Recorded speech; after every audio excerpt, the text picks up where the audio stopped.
자동차 전문 유튜버답게 I wanna retire 벤입니다. 오늘은 자동차 전문 유튜버답게 자동차에 대해서 잠깐 리뷰를 해볼까 합니다. 지금 제 목소리가 되게 클리어하게 잘 들리시지 않나요? 이거 샀습니다. 아마존에서 17불, 16불, 99불에 하길래 고민하다가 샀어요. 원래는 제가 유튜버도 아니고 그냥 유튜브에 대충 영상 찍어 올리는 사람으로서 돈을 많이 안 쓰려고 했어요. 근데 지난 몇 개 자동차에서 찍어 올린 영상을 보니까 뒤에 소음이 너무 심해서 제가 무슨 말 하는지 조금 거슬리더라고요. 그래서 눈 질끔 감고 마이크 하나 샀습니다. 지금 목소리가 확실히 다르게 느껴지실 거라고 믿습니다. 자동차에서 오는 소음이 났던 큰 이유 중에 하나가 이 자동차 때문이에요. 우리 리치 분들도 아시다시피 제가 보트 전용으로 이 렉스턴 쌍용 자동차를 샀잖아요. 근데 기본에 정말 충실한 차예요. 이게 SUV 스포츠 유틸리티차로서 정말 SUV의 SUV 맞지? USB랑 잠깐 헷갈렸네. SUV에 딱 맞게끔 정말 다목적 스포츠 차입니다. 보트 끌기에도 전혀 부족함 없고 기본에 정말 충실한 차예요. 근데 우리 리치 분들도 들으셨다시피 뒤에 소음이 되게 장난 아니죠. 지금도 아마 살짝 들어갈 거예요. 이 자동차가 풀 프레임이라고 하나? 제가 자동차를 잘 몰라요. 근데 차체의 강성, 그러니까 튼튼함을 위해서 뭘 포기했다고 하는데 어쨌거나 뭐 튼튼하고 자시고 이런 걸 떠나서 튼튼한 거 중요해.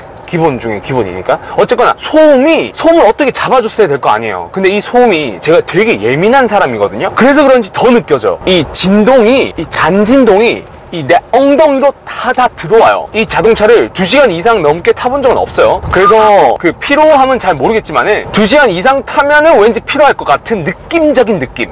무슨 말인지 알죠? 제 집에서 직장까지 한 20km 정도가 되는데 포장도로지만은 중간중간에 공사 현장이 많아서 길 자체가 약간 울퉁불퉁한 곳이 많아요. 그래서 그런지 제가 진동을 더 많이 느끼는 것 같기도 하고 엔진으로 인한 소음이 근데 내가 앞에서 기본이라고 했잖아. 이 차는 기본이 잘 되어 있다고 했는데 그 말 번복합니다. 소음 잡아주는 거 기본 아닌가요? 이런 기본도 안 된 차를 근데 너무 이렇게 말하면은 쌍용 지금 어렵다는데 좀 지금 쌍용 주식 상장 폐지된 거 맞죠? 이런 말 하면 뭐 좋을 게 없으니까 쌍용차 좋습니다. 너무 좋은데 너무 좋아. 다 좋은데 몇 개만 딱 안 좋아요. 몇 개만 안 좋다기보다는 그냥 소음이 조금 신경 쓰여요. 이 자동차가 장점부터 말해볼게요. 자동차 전문 유튜버답게 장점, 단점 이렇게 내가 말해볼게요. 넘버 3 경제적이에요. 이 자동차 제가 5만 불 초반대 샀거든요. 싸잖아요. 아니 이 차 크기에 비해서 싸요. 안에 내장이라든지 자동차 스펙이라고 하나? 그거 다른 차 대비해서 되게 좋아요. 가격도 싸고 하여튼 가격이 싼 것 같아요. 다른 차 종류에 비해서. 둘째 연비가 좋아요. 연비가 제가 금방 말씀드린 것처럼 집에서 회사까지 20km 조금 더 나가는데 22km 정도 되는데 왕복하면은 44km 그리고 뭐 데일리로 조금 왔다 갔다 하고 이렇게 쓰는데 2주 동안 제가 70불 딱 넣으면 끝이에요. 디젤 차인데 70불 넣으면은 그냥 2주 동안 쭉 가요. 연비가 두 번째로 좋고 제일 좋은 거는 내가 순서를 거꾸로 말했구나. 3, 2, 1 이게 아니라 1, 2, 3로 말해야 되는데 제일 좋은 거라기보다는 그냥 마지막으로 하나 꼽자면은 힘이 좋아. 힘이 이 보트를 끌기 위해서 보트를 위해서 만들어진 차야. 완전 내 생각에는 이 자동차가 이 끄는 힘이 장난 아니에요. 그리고 되게 안정적이야. 되게 좋은 첫 번째 장점이 될 수 있겠네요. 이 목적에 딱 맞게끔 제 목적에는 확실하게 충족시키는, 내 만족을 충족시키는 차입니다. 내 만족을 충족시키는 게 아니라 내 욕구가 아니라 내 니즈를 충족시키는, 만족하게 하는 그런 차입니다. 제가 이거를 140까지 고속도로에서 밟아봤는데 잠깐 계속 밟은 게 아니라 되게 안정적이에요. 이 차를 타다가 사고가 나게 되면, 사고가 나면 안 되지만 사고가 나게 되면 죽진 않겠다. 되게 안정적이고 되게 파워풀하고, 그 보트를 물에 넣었다가 물 위에서 다시 꺼내려면 램프를 통해서 올리거든요. 근데 그 힘이 전혀 부족함이 없어요. 보트가 이렇게 램프에서 기울기가 뭐 15도에서 20도, 많게는 뭐 25도 이렇게 넘어가도 정말 안정적으로 되게 부드럽게 그냥 쭉 끄집어내요. 보트를 끌고 운행하다 보면은 워블리한 길을 만날 수도 있고, 그리고 고속 주행에서, 물론 고속을 계속 주행하면 안 돼요. 보트를 끌고는 위험하니까. 근데 이렇게 커브길을 살짝 돌다 보면은 무슨 기능이 있어. 스웨이 뭐 어쩌고저쩌고 그 기능이 있는데 그것 때문인지 몰라도 정말 안정적이에요. 그거를 장점으로 볼 수 있겠네요. 그리고 자동차 전문 유튜버답게 단점도 꽂아야 되겠죠? 단점은 1, 2, 3번으로 갑시다. 첫 번째, 시끄러. 너무 시끄러 이거. 너무라고 하면 안 되겠다. 조금 시끄러워요. 그럼 진솔되지 못하니까. 너무 시끄러워. 그냥 이 자동차가 내가 밖에서 운전하는 건지 창문을 내가 체크한다니까? 창문이 열렸나?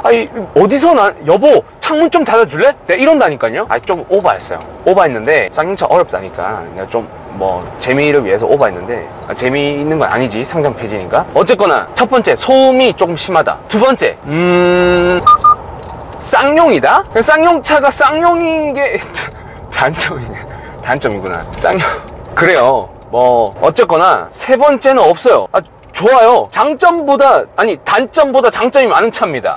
장점 하나 까먹었다. 진짜 큰 장점. 제가 아기를 키우잖아요. 근데 뒤에 수납 공간이 어마어마해요. 제가 대충 계산해 본다고 그거 유모차를 뒤에 2개 넣고 아이스박스를 넣었는데도 공간이 남아요. 뒤에 공간이 적재가 아니라 뭐라고 하죠? 하여튼 넣는 공간이 수납 공간이 되게 충분하고 레그룸이라고 하죠. 전문 용어 나왔어요. 자동차 전문 유튜버답게 레그룸 뒷좌석 스페이스도 되게 많이 나오고 3열은 조금 좁아요. 3열까지 있는데 뒤에 뭐 태울 사람이 없으니까 평상시에는 이걸 안 피고 다니는데 그냥 재미로 한번 펴봤는데 조금 불편해요.